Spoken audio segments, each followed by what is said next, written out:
Joining us right here now on the Rich Eisen Show on ESPN and also Disney Plus and ESPN, the app, are the new head coach and general manager of the Miami Dolphins, Jeff Hafley and Jon-Eric Sullivan. Good to see you guys. How are you? Doing well. How are you? I'm great. Thanks for having us on. You guys doing this together. I appreciate it. It's the only way we would do it is if we could be together. we got to stay united regardless. I asked if you wanted to step brothers this thing. You know, we were going like to. One behind the other. You know, smiling, just wearing the same sweaters, but.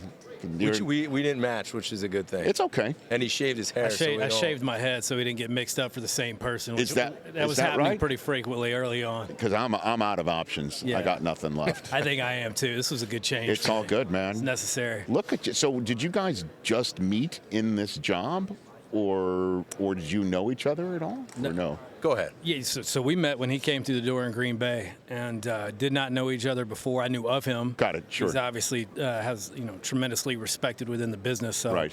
Was excited when we got him in Green Bay, and then over time developed a relationship. I watched him coach every day on the grass, and then during draft time, we had a lot of conversations and would work together on players, and I think developed a pretty good relationship, and I think more importantly, a very good mutual respect for one another. So, job in Green Bay connected you guys more than just around the coffee machine or something like that? Kind of like what he said. I mean, this whole thing for me, just even going way back in my time in the NFL, is everything that I always envisioned if I ever got to be a head coach was about alignment, right? I've seen it in organizations, a lot of different ways, and I've seen it not work. And then when I got to San Francisco with Kyle and John, I saw it start to work because those guys were really united. And I said, if I ever get a chance, that's what I want it to be like. And that was hard early on. We started off 0-9 Kyle's first year, which no one remembers. Yes. But we built the foundation the right way, and they had each other's back the whole time. So then when I left college football and went to Green Bay, and I got a chance to work with Sully, I started to feel that way with him. And then last year we sat down, after work a bunch, and we would just throw on draft tape and watch it. And what was cool was he could say, this is my top guy, and I'd be like, you got to show me. And there would be disagreements, but it always came from a good place, and there was always resolution at the end, and it was never attacking. So this year, after almost every game, I'd send him a text, even sometimes on the plane, and be like, what'd you think? What'd you see? Did we play hard enough? Let me know what you thought. And he was brutally honest with me, and it was awesome. And I think having that mutual respect and being able to have conversations and not worry about stepping in each other's lane, I said to myself, if I get a chance, that's the guy I want to do this with. No kidding. Jeff Hafley, the new head coach of the Miami Dolphins, and the new GM, Jon-Eric Sullivan, here on the Rich Eisen Show. Did you guys know at any point in time in your careers that you were on the radar screen of Troy Aikman in any way, shape, or form? For me, that's a no. Not until this Miami Dolphins. Not until this right now. Kind of the Miami Dolphins situation came into play. I will say it was a privilege and an honor to, once I came on board, work alongside of Troy to get him in place. What a resource, what an asset. Goes about it the right way, and just a good guy, like a tremendous sounding board. For me, when we were going through the head coaching process, to have Troy and Dan Marino, sitting. By the way, I shouldn't leave him out. Yeah, My bad. My bad. But just Troy's new to the operation that Stephen Ross is putting together there. Exactly. So. But from my vantage point, to look at Troy and Dan, two of the best that ever did it at the most important position, and I look at them and I say, would you follow that guy, whoever it was, and to get their feedback, I mean, I'd be a fool not to weigh that heavily into the equation. Obviously, they both thought the world of him, as I knew they would. But yeah, Troy was awesome. And so you never really had any conversations prior to a Packer game on the field on a Monday night or a Sunday or anything like that? No, I met Troy years ago, so I'll give you probably more information than you want to know. I'll make it quick. Go ahead. So my dad, have time for you. My dad grew up in Miami. And grew up with Joe Avezzano's family. He lived with Joe Avezzano. Bounced around in the foster care system for a while. He lived with him? Lived with, Joe's family raised him. They both went to Florida State together to play football. And so their relationship is lifelong. Obviously, Joe went on to be a longtime coach of the Cowboys. He and Troy are close. So I met Troy very quickly on the field when the Packers played the Cowboys. It's a 5-minute conversation in 2007. I remember it because it was Troy Aikman. He doesn't remember it. I was just a young scout at the time. But anyway, so that was our one and only kind of crossing paths. Memorable for me, not for him. But it's kind of cool how life works out, you know? Yeah. Small world. Yeah, I had done the broadcast meetings with Troy. Sure. Just being back in Green Bay for the Monday night games. And then he actually reached out to me, I forget, at some point, you know, before all this happened. And I remember getting a text and said, "Hey, Jeff, it's Troy Aikman. Can you talk?" I was like, "Yeah, Troy Aikman.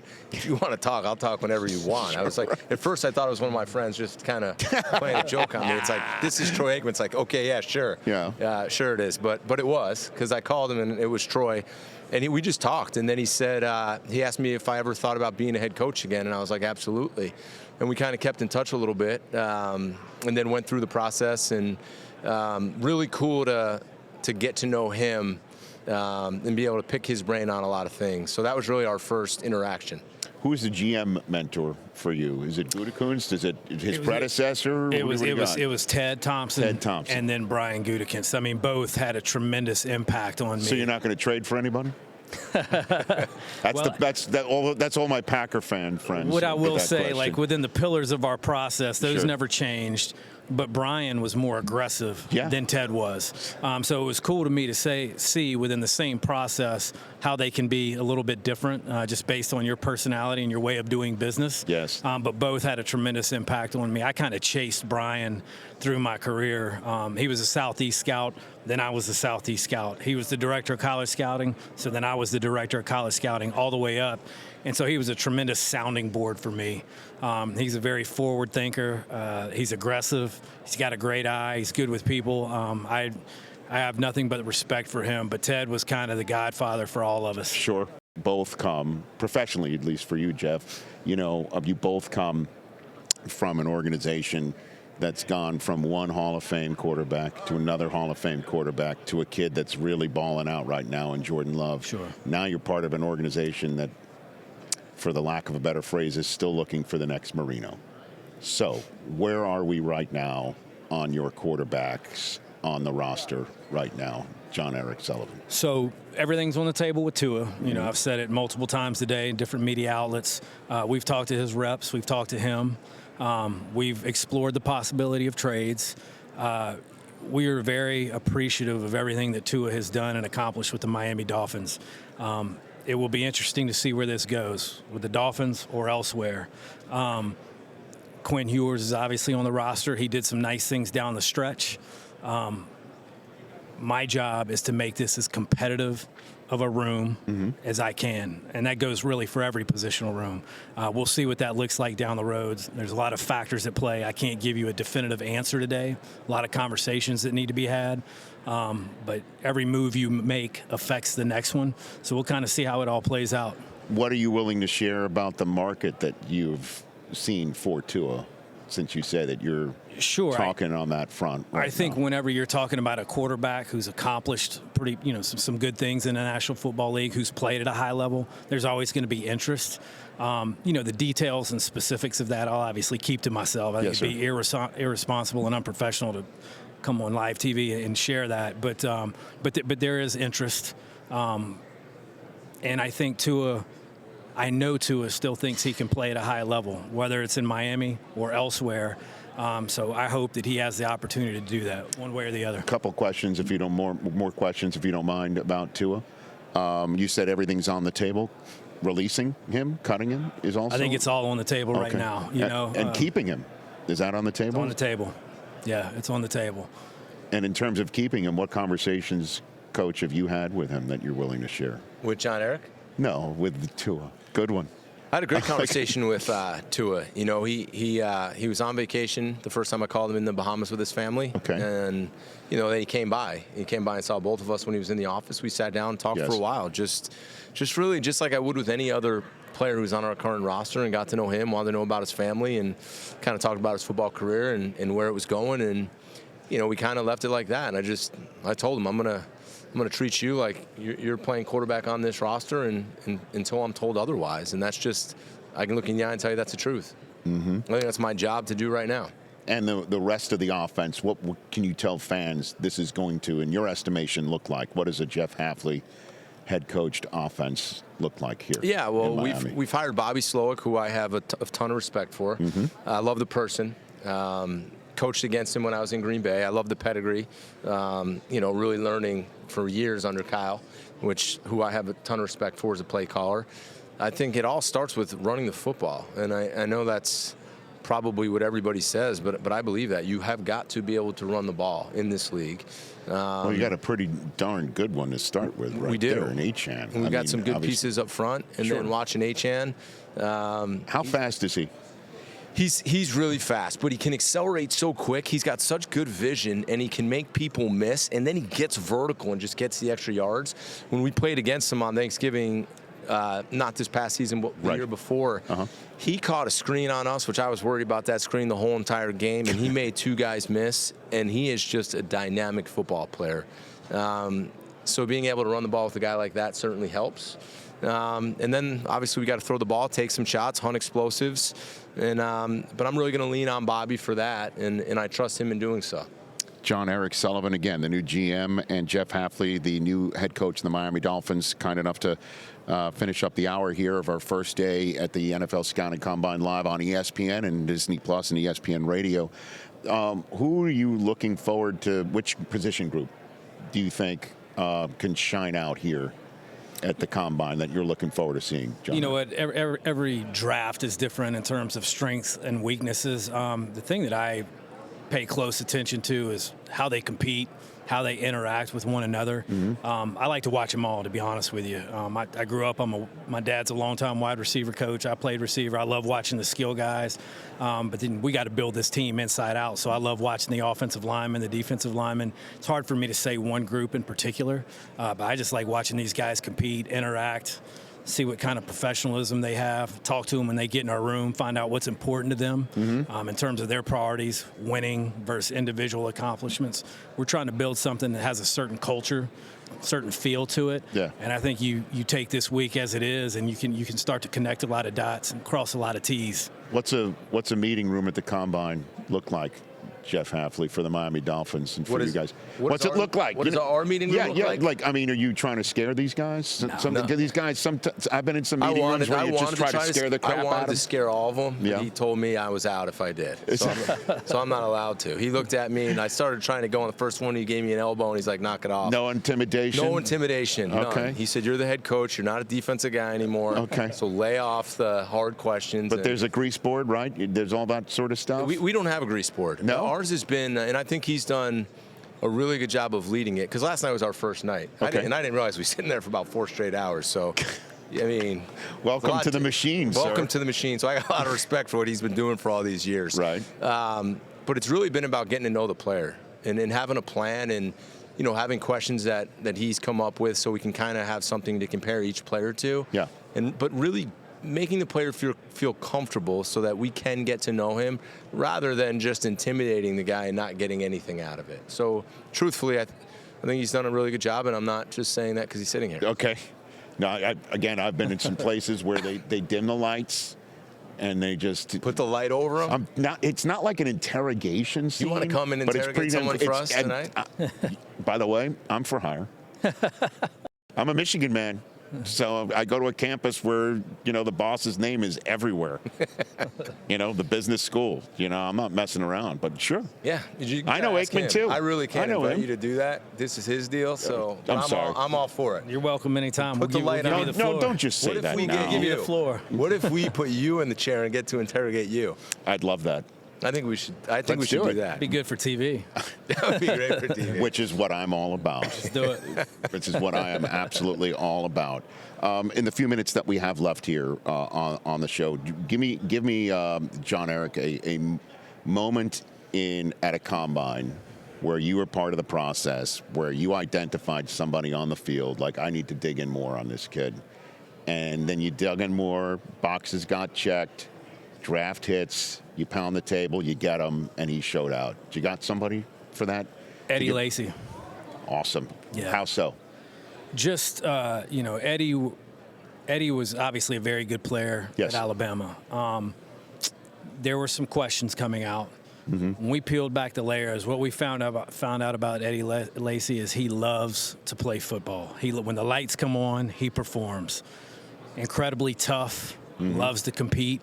And I think that showed itself in his time with us. We had to have a lot of conversations, but you couldn't find anybody in the building that Alabama that in their own way didn't say, hey, listen, are any players perfect? No. Right. But here's what you need to know about this guy.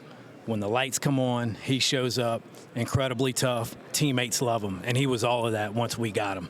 And so when you see somebody like that, right, like that moves him up a board when you just know that there's a love of football and everybody just says he's a gamer, that's a metric in your world? That's a huge part of it, and he was actually at his pro day in terms of the workout. It's kind of what we do as evaluators. Like, if he didn't blow up the testing numbers, he actually ran 4.60, 4.59, right, which on the metrics would be marginal to poor. I think he jumped 30. None of that stuff would light it up, but once they put the ball in his hand and he started going through the bags, I mean, you're looking at each other like, this dude's a Cadillac, man. He's really good at what he does. And then when he came to the Green Bay Packers, I'll share this story with you. You go through phase 1, phase 2, you never put on the pads. And we had drafted a guy by the name of Jonathan Franklin the same year out of UCLA. Sure, remember. Really good football player in his own right. Great human, great dude. Great dude, yeah, great, right. Really good football player. But in shorts and T-shirts through those phases, everybody's going, man, I think Jonathan might be the better player of the two because he's twitchy, he's fast. As soon as the pads came on and we put the ball in Lacy's hand, all that went away. Yeah. The balance, the contact balance, the vision, the feet. He was a marvelous player, really fun to watch. Anyway, that would be my example. That's why you get the Bucks, man, is to try to figure out who in pads, right? I mean, Terrell Davis didn't run very fast at his combine. You put the pads on him, he's in the Hall of Fame. It's what you're hiring him to do is play football. You know? You can't get away from that. This is all great. It's important. Of course. But it's a means to an end. It doesn't drive the ship. Well, congrats on your new gig. Thank you. Thank you. Appreciate it. Both of you, obviously. Congrats. You got this is the team right here in South Florida. I'm excited about it. This is it. You got a message for Dolphins fans, Coach? What do you got? My message is, it's like what I said at the press conference. They deserve a winner. And I think this is the starting point for us to build this foundation. And in time, we're going to make them proud. Okay. Thanks for coming on. Thanks, here. Rich. Thank you. Say hi to the boss. We'll do. Tell him go blue for me. And I also meant Aikman. Say hi to Troy. Yeah, we'll do. Fantastic. Thanks, Rich. That is the new general manager and the new head coach of the Miami Dolphins here, Jon-Eric Sullivan and Jeff Hafley, to wrap up our first hour here. When we come back, Omar Khan, the GM of the Pittsburgh Steelers, and Robert Saleh, the new HC in Tennessee, coming up. We're still here on TV. Just 2 more minutes, if you don't mind. I'm up for whatever you need me to do in your meeting room. Put you under the light. I could do a quick first 5 minutes, break the ice. No. So come on. Whatever. I'm here for you. I just remember it used to be back in the day. Is it still across the street where there's the pool that's in the Crown Plate? No, that's not there anymore. That's what do you I remember when the Scouts fell into the pool? Do you remember that story? Yeah, I heard there was a fight, right? Dion told me once upon a time that it was Wild Wild West. Like now it's all scheduled, right? Everybody's got their laminate. You know when you're having a kid. The kid knows when he's being had, right? There was a time where it was the Wild West. You'd sit there and you'd wait for 20, 30 minutes on a player to come out of a team room. Yeah. And then somebody jump in front of you, and then it's on, right? You're faced with, all right, am I going to allow this to happen or do I have to say something? So there was a lot of interactions that we're all probably not the most proud of. But the kid fell in the pool. Prospect fell in the pool? No, a kid that was walking around with resumes looking for jobs. Was not looking where he was going. It broke your heart. Tell me that kid's in the NFL now, please. You know what? I'll be honest with you. I don't know how that story ended. I don't know. You got to find out. We got to research that. You got to find that out. No. Who's the kid that fell? Do a 30 for 30 on the kid who fell in the pool? The next year they had a gate around it. I will say that they gated the pool. There you go. Sort of like baby proofing for the combine. No, Dion told me that back in his day, there would be fistfights about getting a kid in a room or getting the kid out of the room. And then he said he walked in the room once, asked where the team was drafting in the draft position, and if it was too low, he walked out the door. Because you're not drafting me. That's what he said. You know, that different times. Thanks for coming on, guys. Thank you. Greatly appreciated.